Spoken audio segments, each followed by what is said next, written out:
This video records my notes for Chapter 4 of Aristotle's Categories, the last chapter of the Pre-Praedicamenta, and the chapter that presents the list of the 10 categories or Praedicamenta. At the beginning of Chapter 2, Aristotle distinguished between things said in combination, kata symplokein, and things said without combination, anel symplokes. Chapter 4 makes this distinction relevant. Of all things said without any combination, each signifies either substance or ton kata me de mian symplokein legomenon hekaston etoi ousian semane and here we get the list of 10 categories with an example or two of each. Before we look at these, let us jump ahead to the observation Aristotle makes immediately after the list, that none of these 10 significations is said just by itself in any affirmation, katapasis. Rather, an affirmation is produced by the combination of these with one another. Hekaston de ton eremenon automen kath hauto in udemiai katapase legetai, te de pros alela tuton symploke katapasis gignetai. Aristotle's reasoning?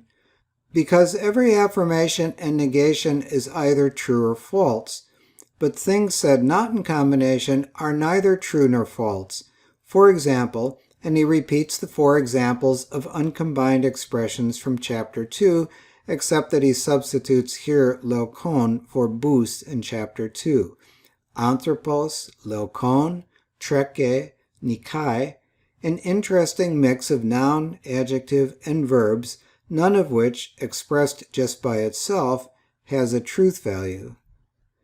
Affirmations and negations play no further role in the categories other than a brief appearance as a type of opposite pairs in the post-praedicamenta, but they take center stage in the next work of the organon, the De Interpretatione. The 10 possible types of significations of uncombined expressions, which is all Aristotle says here, he does not call them categories, are ousia, singulum aut substantiam in Boethius's translation, substance in the conventional English rendering, for example, man, horse. Aristotle says he is giving these examples just to give a rough idea, hos tupoi epein. A particular man and a particular horse were Aristotle's examples of things neither said of a subject nor in a subject, that is, in later interpretation, of substantial or non-accidental particulars. The reuse of the examples suggests a link between the earlier 4-fold classification and this new 10-fold classification. Ackerl accepts the conventional English rendering substance for ousia, but notes that because ousia is from the Greek verb to be, English being, or the Latinate entity from the Latin verb to be, are also encountered. Poson, quantitatem, quantity, for example, 4 foot, 5 foot. Poion, qualitatem, qualification, for example, white, grammatical. Again, Aristotle carries over the examples from his 4-fold classification. White and grammatical were things in a subject, that is, in later interpretation, accidentals. Of his translation of poion as qualification, Ackerl explains that in the doctrine of this category in Chapter 8, Aristotle carefully distinguishes between quality, for which Aristotle uses the abstract noun poiotes, and thing qualified, for which Aristotle uses the interrogative adjective poion. Ackerl renders these as quality and qualification respectively. By analogy, he might have translated poson as quantification, but he notes that Aristotle does not make use of an abstract noun for quantity, so for convenience, Ackerl translates poson as quantity rather than quantification. Next, prosti ad aliquid in Boethius's literal translation, a relative. For example, double, half, larger. Aristotle has no noun meaning relation. Pu, ubi, where. For example, in the Lyceum, in the marketplace. We noted in our notes for Chapter 2 that for Aristotle these multi-word expressions qualified as uncombined. Pote, quando, when. For example, yesterday, last year. Kestai, situm in Boethius's non-verb translation, being in a position. For example, is lying, is sitting. Ekken, habere, having. For example, has shoes on, has armor on. Poien, facere, doing. For example, cutting, burning. Pasken, pati, being affected. For example, being cut, being burned. Again, Acryl's translation effectively uses hyphens to get more of the feel of the Greek text. If you have a smattering of Greek, probably the first thing that strikes you in this list is the grammatical heterogeneity of these expressions: an abstract noun, interrogative adjectives, interrogative or indefinite adverbs, a prepositional phrase, verb infinitives. Acro points out that the examples are also heterogeneous. Anthropos is a kind of ousia, temnein is a kind of poiein, but grammatikon is not a kind of poion. It does not name an item in the category poion. It is a predicative expression that introduces such an item. Similarly, hupodedetai, has shoes on, is not a kind of ekein, but a predicative expression that introduces some kind of ekein. Although Aristotle says these are the significations of things said, ton legomenon, this heterogeneity represents a universe of diverse things and provokes the question again, to what extent is the categories a lexical analysis about names, and to what extent an ontological investigation of things? In any case, what is it? What is this second classificatory system in the categories?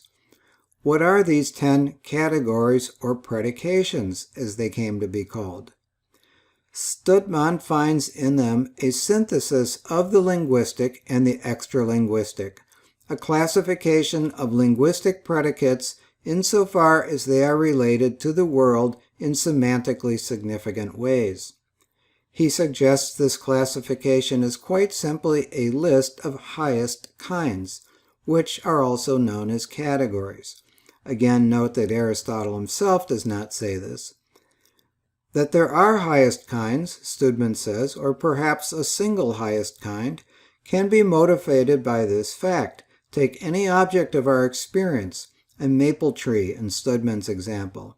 You can readily think of it as belonging to a successive number of kinds or classes or genera of increasing and eventually ultimate generality.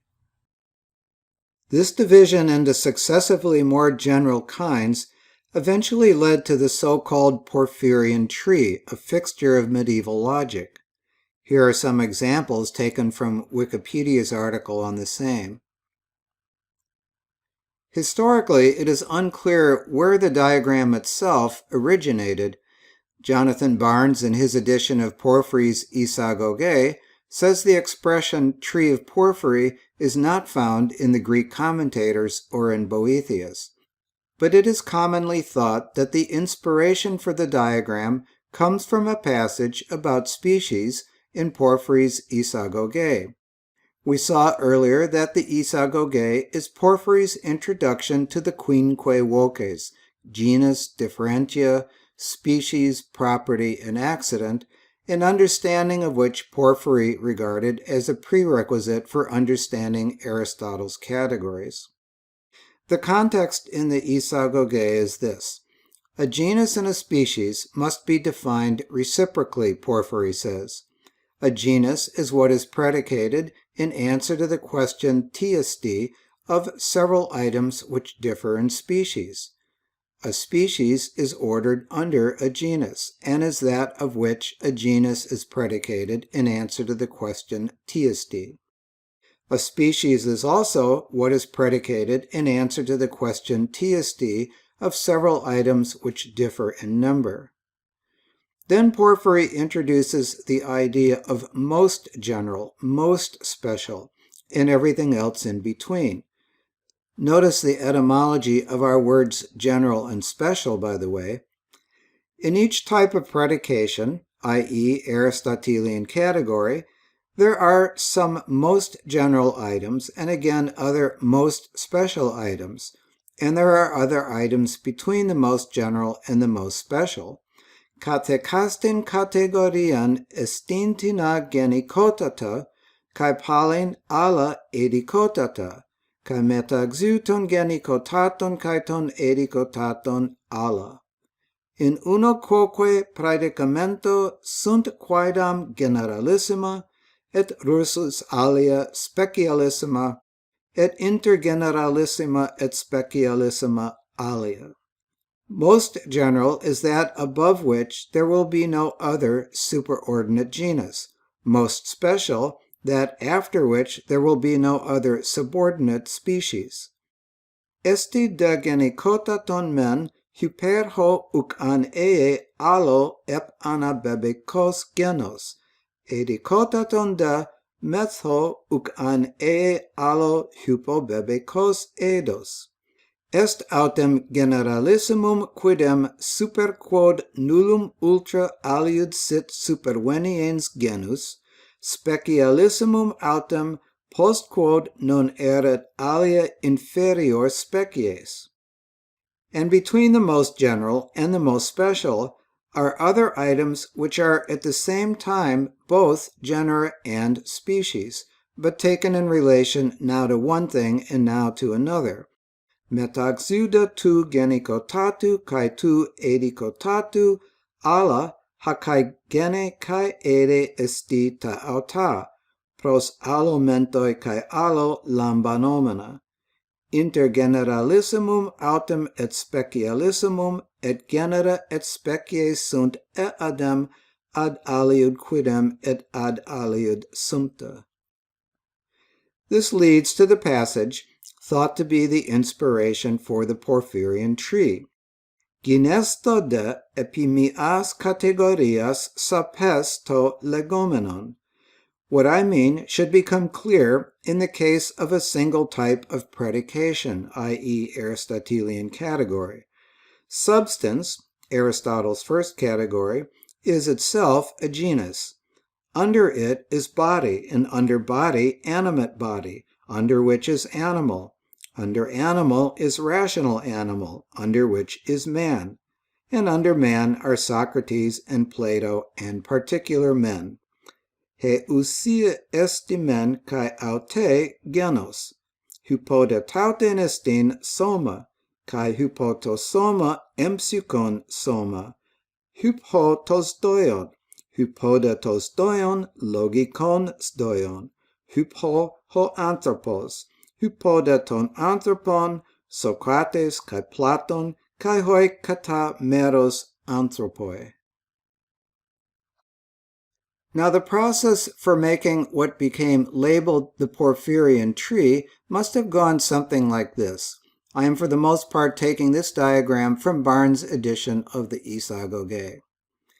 At the top of the tree is substance, sticking with Porphyry's example, itself a genus, et ipsa genus in Boethius's Latin.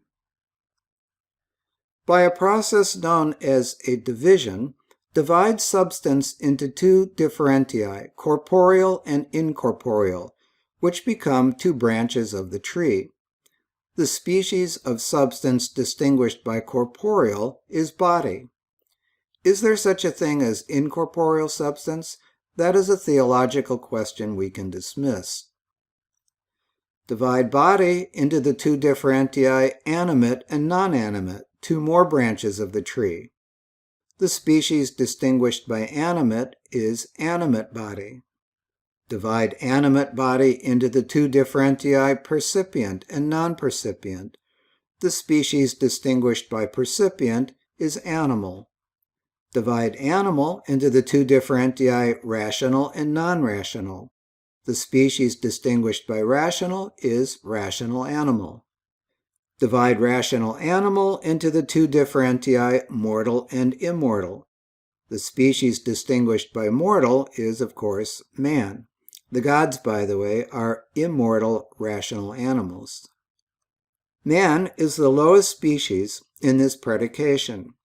By part of Porphyry's earlier definition, a species is what is predicated in answer to the question teisty of several items which differ in number, as Socrates, Plato, and all particular men do in this example. These form the trunk of the tree. Now again, according to Barnes, nothing in Porphyry's text itself insinuates a diagram, much less a tree diagram. But to complete Porphyry's thought, in any case, substance in this example is a genus, i.e. Aristotle's categories are genuses, and it is the most general genus in this predication, and it is only a genus, generalissimum et genus solum, also in the literature called the summum genus, while man is the most special and only a species, specialissimum et species solum, also in the literature called the infima species. Everything in between is both a genus and a substance. Body, for example, is a species of substance and a genus of animate body. Porphyry chose the category substance for his example. But the theory is that there are genera and species for the non-substance categories too, quantity, qualification, etc. Though I have found it hard to find mention of this or examples of this in the ancient texts, the commentaries, or in modern scholarship. So theoretically, you might construct 10 example trees for the 10 categories, or what Studman regards as Aristotle's list of highest kinds. One more time, however, this is all ancient and modern interpretation. All Aristotle says in the categories is that these are the 10 possible types of things signified by uncombined expressions. One other question we might ask ourselves, is being, ta'on, or perhaps thing, to be thought of as sitting atop the 10 generalissima or summa genera as the single ultimate genus? Not according to Porphyry, and according to Studman and other scholars, not according to Aristotle. First of all, in the Metaphysics, Aristotle argues that being is not a genus, though the Metaphysics is generally thought to have been written later than the categories, and whether Aristotle's ontology had evolved between the two is an open question. Nevertheless, starting with that fact, and by a related line of reasoning, we come to the conclusion that Aristotle does not think there is one single highest kind, whatever that might be. Instead, he thinks there are 10. We have touched on the question, what is this tenfold list of Aristotle's? Another question, what is its relation to the fourfold classification in Chapter 2? Studman suggests how we can picture these two classificatory systems as being laid on top of each other. The common element is substance. Recall that in the ontological square, as the fourfold system came to be called in its graphical depiction, Aristotle's criterion en hypokemenoi oudini, not in anything as subject, was called ousia, substantia, and its opposition, en hypokemenoi, in something as subject, symbebekos, accidens. Whatever is not substance is accident, the expression of which in the tenfold system will belong to one of 9 non-substantial highest kinds. To round things out, an expression in combination, whether substance or accident, will either meet the criterion kat hypokemenutinos legistai, to be said of something as subject, which in the ontological square was called a universal, or not and was called a particular. And voila, Studman's diagram. I've just put in the Greek names for the English. To go a little medieval crazy with our diagrams, and this is my craziness, not Studman's, in the tenfold classification, any uncombined expression will belong either to the category substance or to one of the remaining 9 non-substantial highest kinds. Take the examples Aristotle employs at the end of Chapter 4 to illustrate that uncombined expressions have no truth value. Anthropos, lokon, treke, nikai. More particularly, following Porphyry, these will be a genus or species, or both, in a given predication hierarchy for that category. We already know, because it has been beaten to death, that anthropos is an infamous species in a typical tree of substance, and we know that lokon will be either both a genus and a species, or else an infamous species in some tree of qualitas. Treke and nikai will each presumably be either both a genus and a species, or else an infamous species in some tree of poiein, facere. Can we apply the ontological distinction between universal and particular to a Porphyrian tree? In the Porphyrian tree, beneath the infamous species, are the, in most cases, probably infinite or virtually infinite particulars that differ only in number. In the particular image of the Porphyrian tree that I am using, Plato and Socrates are depicted as branches in the tree, but they are particulars, not species. I guess we could say that the infamous species and everything in the predication hierarchy above it are universals. Or perhaps we must say that with the universal particular distinction, which in Aristotle's language is the distinction between what is said of something as subject and what is said but not of something as subject, we have implicitly put both feet into the world of combined expressions and altogether out of the tenfold scheme. If we predicate of man that it is white, anthropos lokos, this white is said of something as of a subject and is a universal. But if we predicate of Socrates that he is white, Socrates lokos, this white is a particular, because Socrates' whiteness is not said of anything else, if you believe in non-substantial particulars. If you predicate of man that he runs, anthropos treke, this running is a universal, but not Socrates' running. But of course, anthropos lokos, Socrates lokos, anthropos treke, Socrates treke are expressions kata symplokein. One final question. Where do these 10 such grammatically diverse categories come from? How did Aristotle come up with them? Of course, there have been many attempts to answer this question, and among them, Studman distinguishes 4 types. 2 of them would or will be of special interest to me: the grammatical approach, which traces back to the mid-19th century German philologist Friedrich Adolf Trendelenburg, and the medieval derivational approach, whose modern heir was Franz Brentano. Brentano's 1862 doctoral dissertation under Trendelenburg was called On the Several Senses of Being in Aristotle, in particular in the categories. I have been studying Brentano, and he is one of the primary reasons I am immersing myself in the categories to begin with. However, in these notes, I will focus on Acrel's theory, since according to Studman, it is the approach most supported by Aristotle's texts, and immersion in Aristotle's texts is what I am focused on right now. Studman calls it the question approach. One way of classifying things is to ask questions about them. Acrel distinguishes 2 ways this can be done. First, ask a bunch of questions about a single thing. Aristotle's hos tupoi epein examples of the 10 types of signification strongly suggest he is thinking about questions about a man, certainly about a substance. And you will notice that only a limited range of answers can be given to any particular question, and the answers finally group into a finite number of irreducible kinds.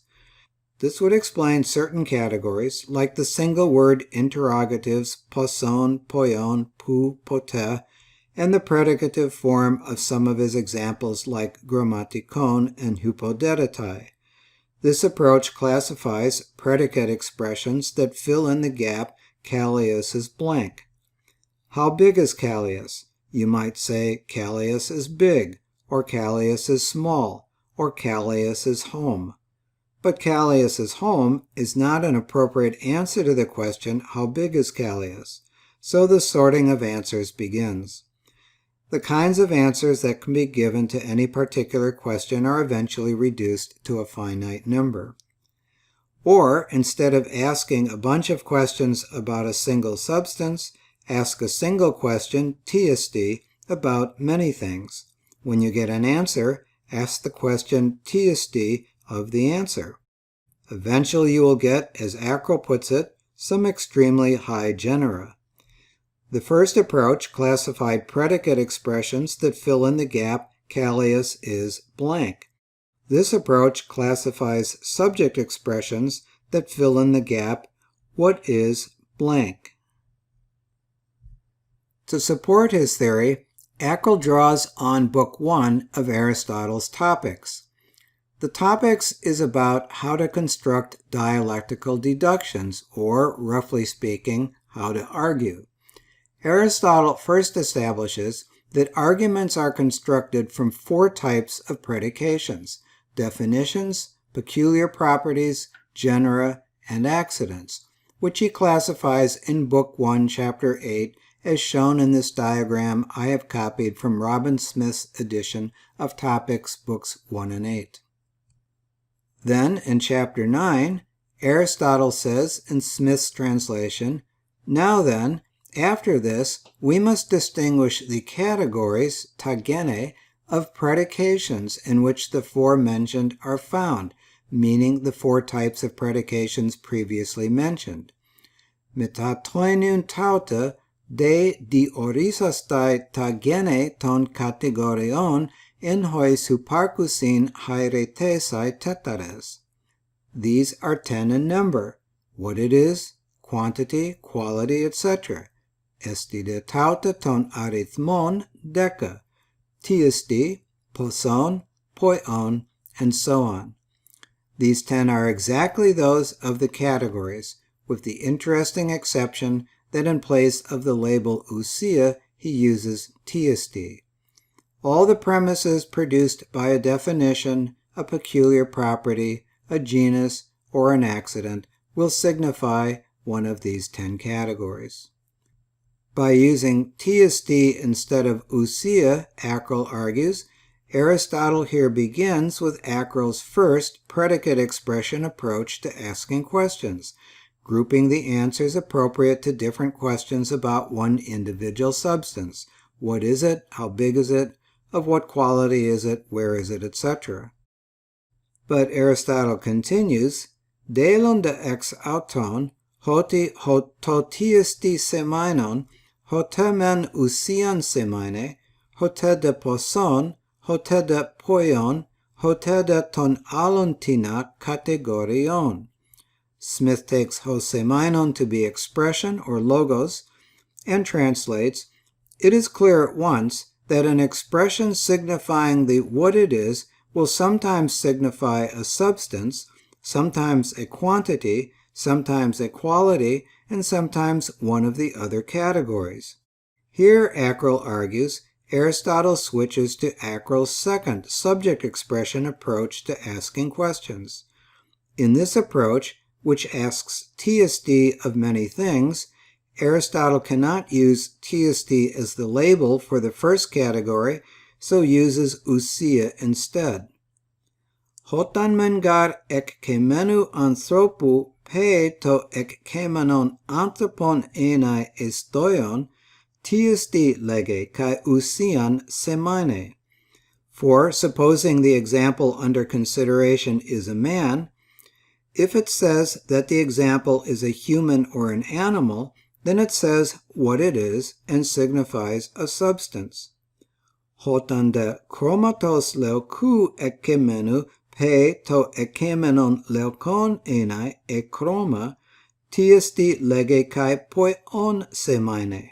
On the other hand, supposing the example under consideration is a white color, if it says that the subject is a white or a color, then it says what it is and signifies a quality, etc.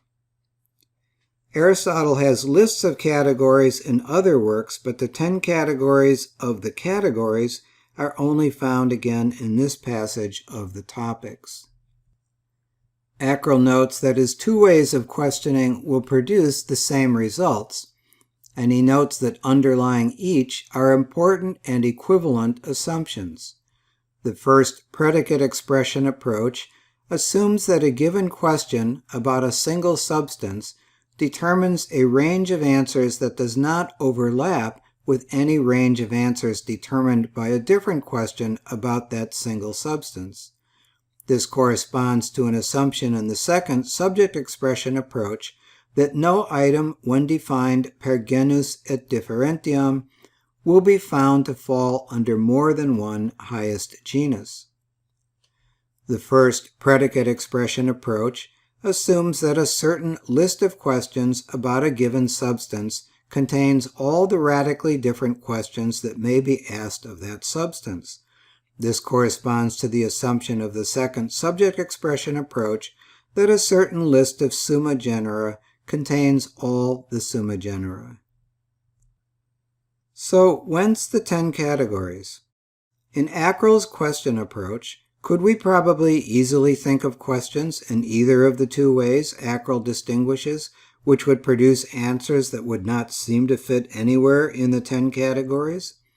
Even if the questions we ask yield Aristotle's categories, how do we know the questions track the metaphysical structures of the world and that the categories are correct?